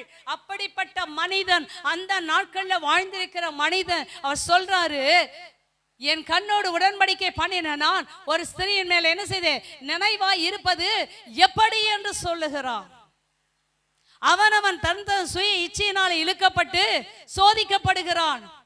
பின்பு இச்சையானது என்ன செய்தான், கற்பம் தரித்து பாவத்தை பிறப்பிக்கும், பாவம் பூரணமாகும் போது மரணத்தை பிறப்பிக்கும். அல்லேலூயா. இன்னைக்கு மரணத்தை பிறப்பிக்கும். இன்னைக்கு எப்படி நீங்க யோசிக்கிறீங்க? ஆண்டவரே, என் இச்சையில இழுப்புண்டு நான் சோதிக்கப்பட்டு அதனால பாவம் கற்பம் தரித்து என் வாழ்க்கையில மரணத்தை பிறப்பிக்கிற காரியங்கள் வேண்டாம் ஆண்டவரே, நான் உமக்கு சொந்த ஜனமாய் இருக்க வேண்டும் என்பதை நாம் புரிந்து கொள்ளணும். எப்படி பாவம் ஒரு மனிதனுக்குள்ள வருதுன்னு தான் சொல்லி நான் உங்களுக்கு சொல்லுகிறேன். அப்ப இதுதான் கற்பம் தரிக்கும். கொஞ்ச நாள் பார்ப்பீங்க. நீ நல்லா பாருங்களேன், ட்ரெஸ் பண்ணிட்டு போவாங்க, முடியெல்லாம் விரிச்சு போட்டு போவாங்க, அப்படியே போவாங்க, ட்ரெஸ் மாற்றி இருப்பாங்க. அப்படி பின்னாடி 1000 கிளிப் இருக்கும், பின்னாடி ஜன்னல் ஏணி எல்லாம் வச்ச பிளவுஸ் இருக்கும், ரொம்ப கிணறு மாதிரி வெட்டின பிளவுஸும் இருக்கும். பாதி உடம்பு தெரியுங்க. ஒரு அம்மா பார்த்தேன், இவ்வளோண்டு தான் இருக்குது, அது கீழோடு போட்டிருக்காங்க. மேலே யார் பார்ப்பா? நீ பார்ப்பவியா? நீங்க பார்ப்பீங்க. ஆனால் நான் போட்டிருக்க ஜாக்கெட்டை என்னால் என்ன செய்ய முடியாது, பார்க்க முடியாது. எப்படி பார்க்கலாம்னா, முன்னாடி ஒரு கண்ணாடி வச்சு பின்னாடி பார்க்கலாம், இல்லை ஃபோட்டோ எடுத்து தர சொல்லி பார்க்கலாம். பின்னாடி யாரோ ஒருத்தங்க பார்க்கறதுக்கு நாம் என்ன செய்ய வேண்டும், நாம் போடலாமா அப்படின்னா நான் என்ன சொல்கிறேன், போடாத. உன் கற்புள்ள நடக்கினாலே நீ என்ன செய்யணும்? விசுவாசிகளை ஆதாயப்படுத்திக் கொள்ளணும், மற்றவர்களை ஆதாயப்படுத்திக் கொள்ள வேண்டும். ஹல்லேலூயா. நம்முடைய வாழ்க்கையில மற்றவங்க பண்ற மாதிரி நம்ம பண்ணக்கூடாது. உலகத்தாங்க நமக்கு வேண்டாம். அழகா டீசெண்டா பண்ணுங்க. ஒவ்வொரு ட்ரெஸ்ஸும், உங்களுடைய காரியமோ, உங்களுடைய நடை எல்லாமே என்ன செய்யணும்? கர்த்தருக்கு பிரியமாய் நடக்க வேண்டும். கர்த்தருக்கு சித்தமானா அடுத்த மெசேஜ் நான் எடுத்து வச்சிருக்க பாருங்க, அது அடுத்த வாரத்தில் என்ன செய்யும்? அடுத்த மாசத்துல தொடரும். சரியா? அப்ப இன்னைக்கு சொல்லுவோம், வாசிப்போம். ரோமருக்கு எழுதின நிருபம் 6ஆம் அதிகாரம் 12வது வசனத்துக்கு நேராய் நம் வேத பகுதியை திருப்பிக் கொள்வோம்.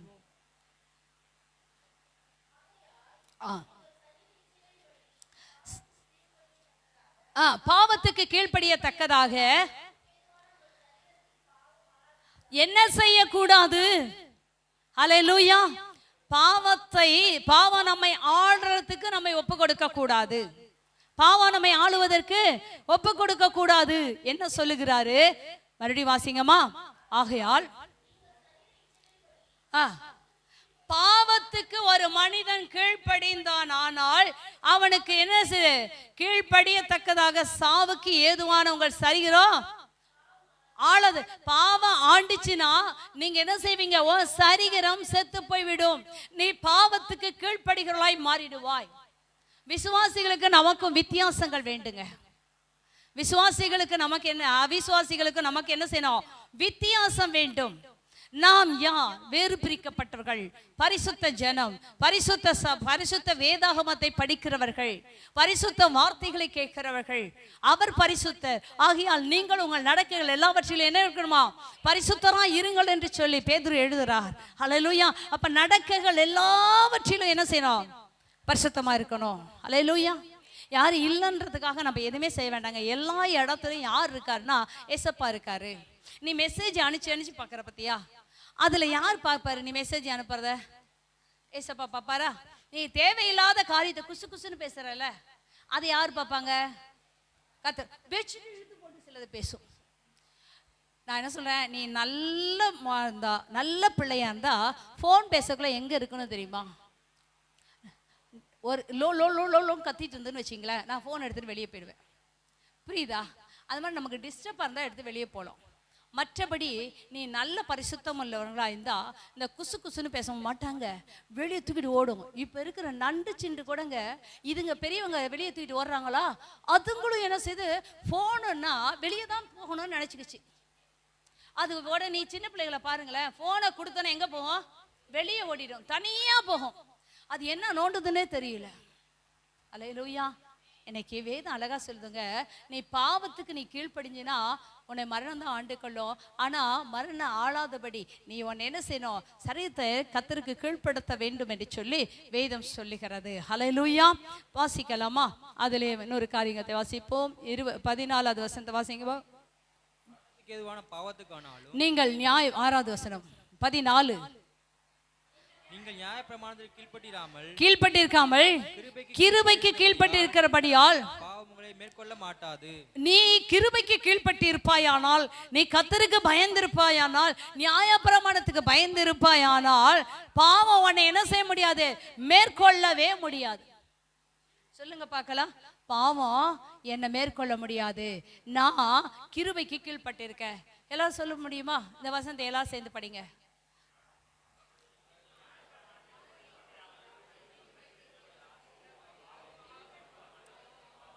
மறுபடியும் ஒரு டைம் படிக்கலாமா? நியாயப்பிரமாணத்தை கீழ்ப்பட்டிருக்கிறாமல் கிருபைக்கு கீழ்ப்பட்டிருக்கபடியால் நான் இயேசுவுடைய பிள்ளை, கர்த்தருடைய வார்த்தை கேட்டு நடக்கிற பிள்ளை, என்னை என்ன செய்யாது? பாவம் என்னை மேற்கொள்ளாது. நான் என்ன சொல்றேன், நம்ம என்ன பாவம் செய்தாலும் ஆண்டவர் உண்மையா மன்னிப்பாருங்க, அதனால தப்பே கிடையாது. ஆனா நீ கர்த்தருடைய வார்த்தைகள் வரும் பொழுது, நம்மை நாமே கர்த்தருடைய சமூகத்துல தாவீதை போல அறிக்கையிடும் பொழுது அதை மன்னிக்கவும் செய்வாரு, நம்ம கிருபையா என்ன செய்வாரு? மறுபடியும் வாழ வைக்கவும் செய்வார். நம்மளை அடிச்சு டம்மி ஆக்கி தூக்கி போடவும் மாட்டார். சரியா? ஆனால் உன்னை எச்சரிப்பாரு. நீ எச்சரிப்புக்கு கீழ்ப்படினா பீலையாமை போல உன்னை விட்டுடுவார். போப்பா போ போ போ அப்படி சொல்லுவாரு. அவன் போற இடத்துல கர்த்தருடைய வார்த்தையை வச்சாரு, அவன் சொல்லிட்டான். மறுபடியும் வரும் பொழுது பாலாக்கு அவனை அசிங்கப்படுத்தி அவனுக்கு ஒண்ணுமே தராத துரத்தி விடுறான்.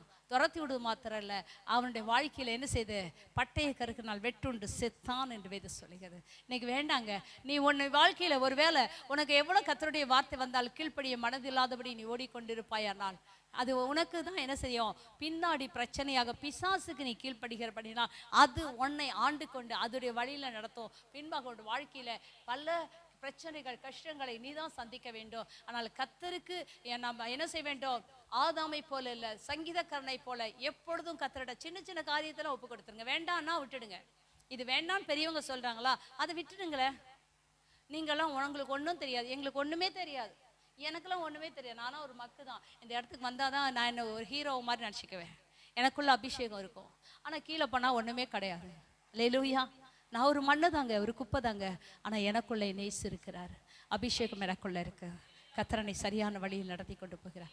நீங்களும் தேவ பிள்ளைகளை கர்த்தர் இந்த காரியங்களை படியாக நீங்கள் நடுங்க. கர்த்தர் உங்களை ஆசீர்வதிப்பார். 7ஆம் அதிகாரத்துக்கு நேராக திருப்பிக் கொள்ளுங்க. 7ஆம் அதிகாரம் 7வது வசனம் 9வது வசனம் 13வது வசனத்தை வாசிக்கலாமா? ஆகையால் என்ன சொல்லுவோம், என்ன சொல்லுவோம்? நியாயப்பிரமாண பாவமோ? அல்லவே.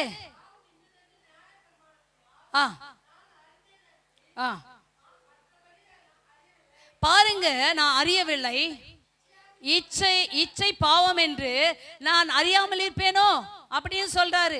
இன்னைக்கு 7வது வசனத்துல ஆகையால் என்ன சொல்லுவோம், நியாயப்பிரமாணம் பாவமோ? அல்லவே. பாவம் என்னது என்று நியாயப்பிரமாணத்தில் நான் என்ன செய்திருக்க அறிந்ததே அன்றி மற்றபடி அல்ல. இன்னைக்கு வேத வசனத்தை எவ்வளோ நம்ம கேட்கிறோமோ அல்லது எவ்வளோ வாசிக்கிறோமோ அப்பதான் அது என்னது, இது தவறு இது சரி என்பதை நமக்கு வெளிப்படுத்தும். இங்க பவுல் ரோமருக்கு எழுதும்போது சொல்றார், நியாயப்பிரமாணத்தினால தாயா நான் பாவம் என்னது என்பதை நான் அறிந்து கொள்ள எனக்கு நியாயப்பிரமாணம் தான் என்ன செய்து உதவியா இருந்தது என்று சொல்லி சொல்றாரு. அடுத்தது என்ன, இச்சையாதிருப்பாயாக என்று நியாயப்பிரமாணத்தில் சொல்லாதிருந்தால் இச்சை பாவம் என்று நான் அறியாமல் இருப்பேனே. நியாயப்பிரமாணம் சொல்லுதே, அப்ப அதனாலதான் நான் செய்த பாவம் அறிந்து கொண்டேன். இன்னைக்கு நம்ம தெரியலன்னா பிரச்சனை இல்லை, தெரிந்த பின்பாக நம்முடைய வாழ்க்கையில பெரிய மாற்றத்தை உண்டாக்குவோம். அடுத்த வசனத்தை வாசிங்கம்மா. கற்பனையினாலே சமயம் பெற்று சகலவித இச்சைகளையும் எண்ணி நடப்பித்தது நியாயப்பிரமாணம். பாருங்க, பாவம் என்ன செய்யும், என்னை என்ன செய்யும், இச்சைக்குள்ளாக என்னை நடத்தும். இச்சைக்குள்ளாக என்ன செய்யும், என்னை நடத்தி கொண்டு போகும் அப்படின்னு சொல்றாரு. அடுத்தது 9வது வசனம், முன்னே நியாயப்பிரமாணம் இல்லாத ஜீவனுள்ளவனா இருந்த கற்பனை வந்தபோது பாவம் உயிர் கொண்டது. இன்னைக்கு தெரியாதப்ப, பாவத்தை பத்தி எனக்கு தெரியாதப்ப, அது எனக்கு என்ன செய்யல தெரியல, அது உயிர் கொள்ளல. ஆனா இது பாவம் தெரிந்த பின்பாக அது என்ன செய்தான், உயிர் பெற்று கொள்ளுமா. அல்லேலூயா. இன்னைக்கு தெரியலன்னா பிரச்சனை இல்லை, தெரிஞ்ச பின்னாடி நம்முடைய வாழ்க்கையில எப்படிப்பட்ட காரியங்களுக்கு நாம் ஒதுங்கி நாம் ஜீவிப்போம். கர்த்தர் நம்மை ஆசீர்வதிப்பாராக. 13வது வசனம் இப்படி இருக்க, அப்படி அல்ல, பாவமே எனக்கு மரணமாயிற்று, பாவமுள்ளதாகும்படி அது கொண்டு மரணத்தை உண்டாக்கினதனால் அது பாவமாகவே விளங்கும்படிக்கு அப்படி ஆயிற்று. இந்த பாவத்தை குறித்தோ நியாயப்பிரமாணத்தை குறித்தோ இந்த 6ஆம் அதிகாரம் 7ஆம் அதிகாரத்தெல்லாம் நிறைய என்ன செய்யறாரு பவுல் சொல்லிக்கொண்டே வருகிறார். அல்லேலூயா. ஆனா இன்னைக்கு நம்ம ஒரு காரியத்தை சொல்லுமா? அப்ப 21வது வசனத்தை வாசிங்க. நன்மை செய்ய விரும்புகிற என்னிடத்து தீமை உண்டென்ற பிரமாணம் எனக்குள்ள இருக்கு. பாருங்க, நன்மை செய்ய வேண்டும் என்பதை நான் நல்லா தெரியும், எனக்கு தெரியும். தெரிஞ்ச பின்னாடி அது என்ன செய்கிறதா, வாசிங்கம்மா மறுபடியும்.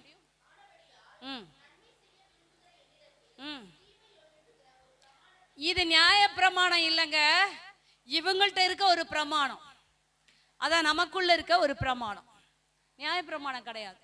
அந்த பிரமாணத்துல என்ன சொல்றாங்க, எனக்கு நன்மை செய்யணும்னு நினைக்கிறேன், நான் பரிசுத்தமா வாழணும்னு நினைக்கிறேன், நான் உண்மையா வாழணும்னு நினைக்கிறேன், தேவனுடைய சத்தியத்தின்படி வாழணும்னு நினைக்கிறேன், நான் பிரயாசப்படுகிறேன். ஆனா எனக்குள்ள ஒரு பிரமாணம் உட்கார்ந்துட்டு இருக்குது. அந்த பிரமாணம் என்ன செய்து என்ன செய்து நியாய பிரமாணத்தின் மேல் பிரியமா இருக்கிற, ஆனா அது என்ன செய்து என்ன நன்மை செய்ய, அது பிரமாணம் என்னை பாவம் செய்ய என்னை கீழ்படுத்துகிறது அப்படின்றாரு. தீமை என்ற பிரமாணத்தை நான் காண்கிறேன். அந்த பிரமாணம் என்ன செய்தான்? வாசிங்க அடுத்த வசனம். உள்ளான மனுஷனுக்குள்ள நான் தேவனுக்கு பிரியமா இருக்கணும் தான் நினைச்சிட்டு இருக்கிறேன். ஆகிலும் மனதின் பிரமாணத்துக்கு விரோதமாய் போராடுகிற வேறொரு பிரமாணத்தை நான் அவயங்களில் இருக்க கண்டேன். வேற ஒண்ணு இல்லைங்க, அந்த தனக்குன்னு வச்சிருக்க பிரமாணம் அது தன்னையே என்ன செய்து ஒரு மனுஷனையே அழிக்கக்கூடியதாய் மாறுகிறது. அது பாவ பிரமாணமாய் இருக்குது. அல்லேலூயா. அதனாலதான் நீதிமொழிகள் சொல்லியிருக்கு, ஒரு மனுஷனுக்கு செம்மையாய் தோன்றுகிற வழி உண்டு, அதன் முடிவோ மரண வழி என்று சொல்லியிருக்கிறது. மனுஷனுக்கு செம்மையாய் தோன்றுகிற வழி உண்டு, அதனுடைய முடியோ மரண வழி என்று சொல்லி. இன்னைக்கு உனக்கே பிரியமான ஒரு தனக்குன்னு வைத்திருக்க அந்த பிரமாணத்தின்படி நீ நடந்துட்டு போயிட்டு இருப்பீர்கள். ஆனால் அது என்ன செய்ய முடியாது, தேவனுக்கு பிரியமா இருக்க முடியாது. அந்த பாவ பிரமாணம் உன்னை என்ன செய்யுமா, சிறையாக்கி போட்டுவிடும். கொஞ்ச நாள் நீ ஃப்ரீயா போயிட்டே இருப்ப. அல்லேலூயா. பிசாசு சொல்லுவான், நீ இதெல்லாம் அனுபவிமா, இப்ப அனுபவிக்காது, எப்ப அனுபவிக்க போற, எல்லாத்தையும் அனுபவி. அல்லேலூயா. எத்தனை பேருங்க தங்கச்சின்னு நினைக்க முடியும்? பாவம் வாலி பசங்கெல்லாம் எத்தனை பேரை தங்கச்சி நினைக்க முடியும்? பார்க்குற எல்லாத்தையுமா தங்கச்சி நினைக்க முடியும்? தப்பு தானே? நீங்களே பெரியவங்களாம் சொல்லுங்க, அது தப்பா ரைட்டா? எவ்வளோ பேரை தங்கச்சி தங்கச்சி தங்கச்சி சொல்லிட்டே இருக்க முடியும்? பார்க்குறவங்கெல்லாம் தங்கச்சி நம்ம சொல்கிறோம். அப்போ யாரை தான் கல்யாணம் பண்ணிக்காது அப்படின்ற ஒரு கேள்வி உனக்குள்ள இருக்கா? அந்த கேள்வி வந்த பின்னாடி தான் நம்ம யாரையுமே என்ன செய்கிறோம், கொஞ்சம் உற்று கவனிக்கிறோம். அல்லேலூயா. அந்த உற்று கவனிக்கும் பொழுது அது கொஞ்சம் கொஞ்சமா பழகி அது பாவ பிரமாணத்துக்கு நேராய் உன்னை தள்ளுகிறது. அல்லேலூயா. அடுத்த காரியத்தை வாசிங்கம்மா. அடுத்த வசனம், நிர்பந்தமான மனுஷன் நான், இந்த மரணம் சரித்திருந்து யார் என்னை விடுதலையாக்குவார்? இது வேற சொல்லிட்டார் பவுல். அல்லேலூயா.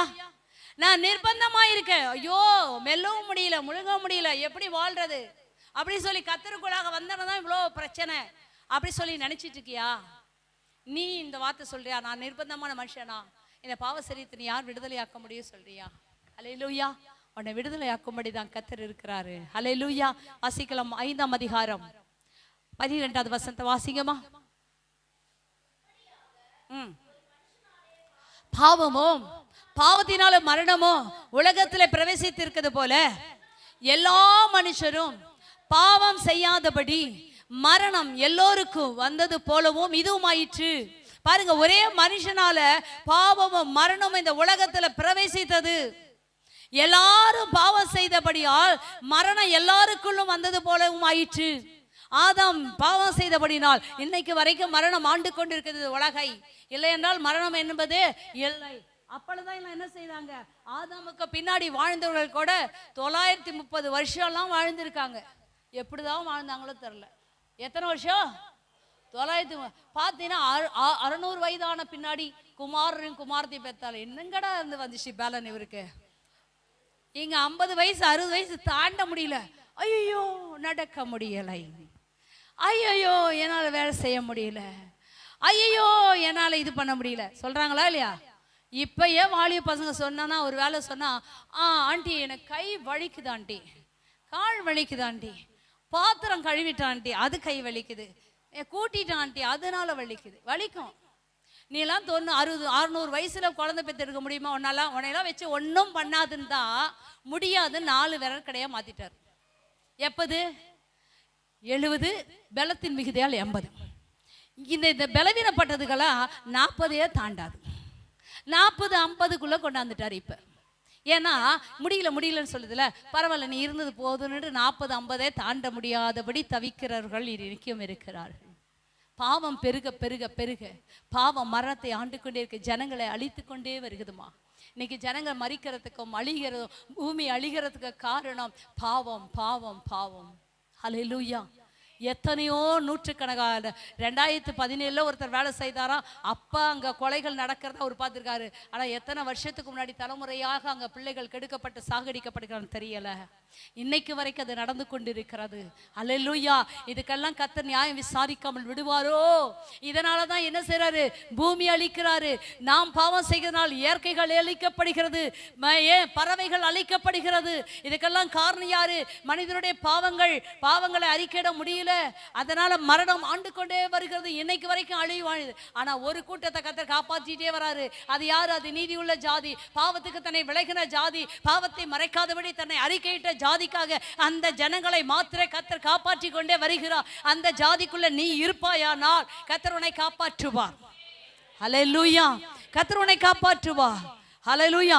அப்ப இந்த மீறுதல் பெருகும்படி நம்ம பாவத்தில் நிறைவேற்காதபடிதான் இயேசு கிறிஸ்து என்ன செய்தாரு?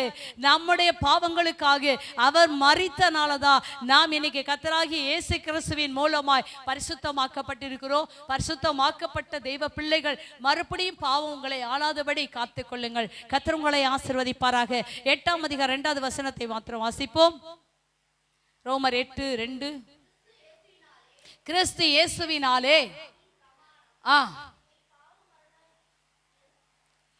கிறிஸ்து இயேசுவினாலே ஜீவனுடைய ஆவியின் பிரமாணம் என்னை பாவம் மரணம் என்பவைகளின் பிரமாணத்தினின்று விடுதலையாக்கிற்று. இங்க சொல்றாரு. இந்த 8ஆம் அதிகாரத்துக்கு வரும் பொழுது இதே பவுல் சொல்லுகிறாரு. அவர் பாவம் மரணம் என்ற கற்பனையின் பிரமாணத்திலிருந்து எப்படி கிறிஸ்துவின் ஜீவனாலே நான் என்ன செய்ய அந்த பிரமாணத்துக்கு உட்பட்டபடினால நான் இந்த மரணத்துக்கு நீங்களாய் இருக்கிறேன் என்று சொல்லுகிறான். அருமையான தெய்வ பிள்ளைகளே, உங்களை அழைத்ததற்கு நோக்கம் உண்டு, உங்களை அபிஷேகித்தது நோக்கம் உண்டு. நீங்கள் தான் அவருக்கு பரிசுத்த ஜனம், நீங்கள் தான் பரிசுத்த ஜாதி. உங்களை அழைக்கும்படி தான் ஆண்டவர் மறுபடியுமாய் வரப்போகிறார். உங்கள் வாழ்க்கையில் இந்த பவுலை போல நான் நிர்பந்தமான மனுஷன், நான் என்ன செய்ய முடியும், எனக்குள்ள ஒரு பிரமாணம் இருக்குது, அதுக்கு நான் கீழ்பட்டி இருக்கிறேன்னு சொல்வீர்கள். ஆனால் நீங்களுடைய வாழ்க்கை ஆண்டுடைய வருகையிலே கைவிடப்படும். நீங்கள் இந்த உலகத்திலிருந்து வேறு பிரிக்கப்பட்டுங்க. கர்த்தருடைய வார்த்தையினால பாவம் செய்யாதீங்க. அல்லேலூயா. உங்களுடைய கிரியினால பாவம் செய்யாதீங்க. மற்றவங்களுக்கு விரோதமான காரியங்களை செய்யாதீர்கள். நீங்கள் உங்கள் சரீரங்களை நீங்க உங்க வாயை ஃபர்ஸ்ட் காத்துக்கொள்ளுங்க.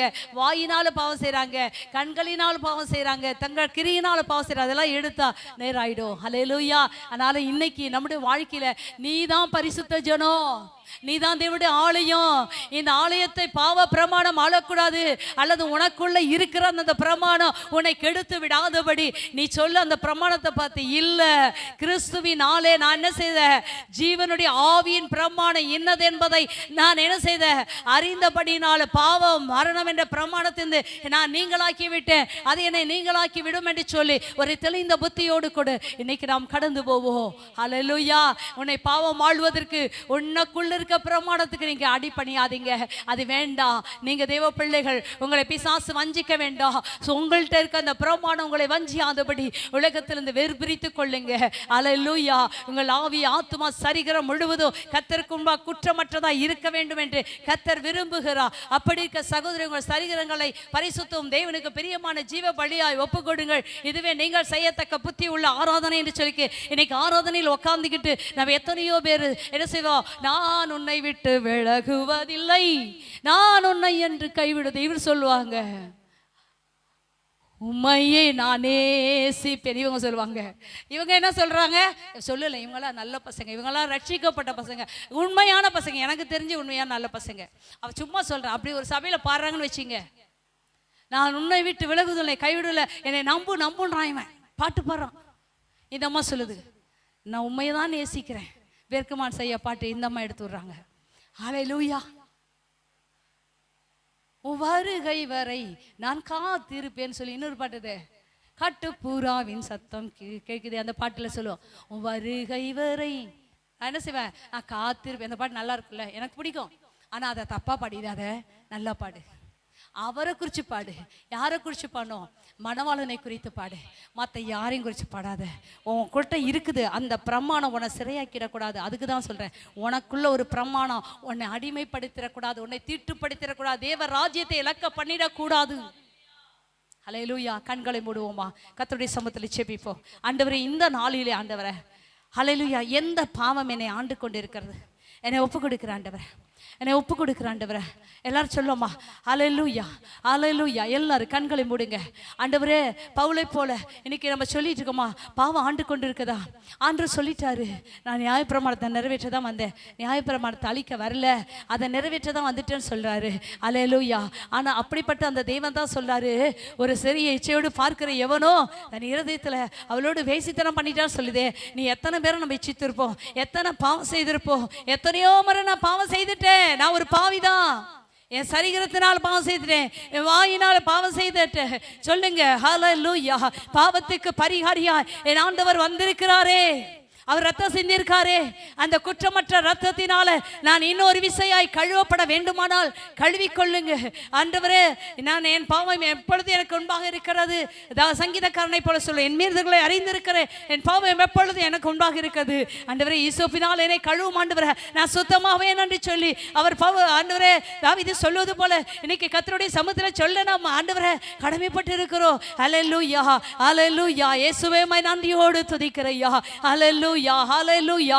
ஏசப்பா மை நன்றியோடு துதிக்கிறோம், துதிக்கிறோம், துதிக்கிறோம். ஹல்லேலூயா, ஹல்லேலூயா. இயேசுவே மை நன்றியோடு துதிக்கிறோம். ஹல்லேலூயா, ஹல்லேலூயா. ஏசப்பா, என் வாழ்க்கை எப்படி இருக்கிறது என்று நம்மை நாமே நிதானித்து அறியக்கூடிய கிருபைகளை கர்த்தர் தர வேண்டும். ஹல்லேலூயா. ஸ்தோத்திரிக்கிறோம், ஸ்தோத்திரிக்கிறோம், ஸ்தோத்திரிக்கிறோம். நன்றியோடு மை துதிக்கிறையா, நன்றியோடு மை துதிக்கிறோம். ஸ்தோத்திரம், ஸ்தோத்திரம். நம்ம எந்த பிரமாணம் ஆண்டு கொண்டிருக்கிறது? நியாய பிரமாணமா அல்லது கிறிஸ்துவின் பிரமாணமா அல்ல எனக்குள்ள இருக்க பாவ பிரமாணமா? எது என்னை ஆண்டு கொண்டிருக்கிறது? ஒரு விசை நம்மை நாமே நிதானித்து அறிந்தால் நாம் நியாயம் தீர்க்கப்படும் என்று வேதம் சொல்லுகிறது. நம்மை நாமே ஆண்டவருடைய கரத்தில் ஒப்பு கொடுப்போமா? ஆண்டவரே மை ஸ்தோத்திரம், ஸ்தோத்திரம், ஸ்தோத்திரம். ஆண்டவரே மை நன்றியோடு துதிக்கிறையா, ஸ்தோத்திரம், ஸ்தோத்திரிக்கிறோம் ஆண்டவரே. ஹல்லேலூயா, ஹல்லேலூயா. ஏசப்பா மை நன்றியோடு மை துதிக்கிறையா, நன்றியோடு மை ஸ்தோத்திரிக்கிற. எல்லாரும் சொல்லுங்க, நம்மை ஒப்பு கொடுக்க வேண்டிய நேரம்.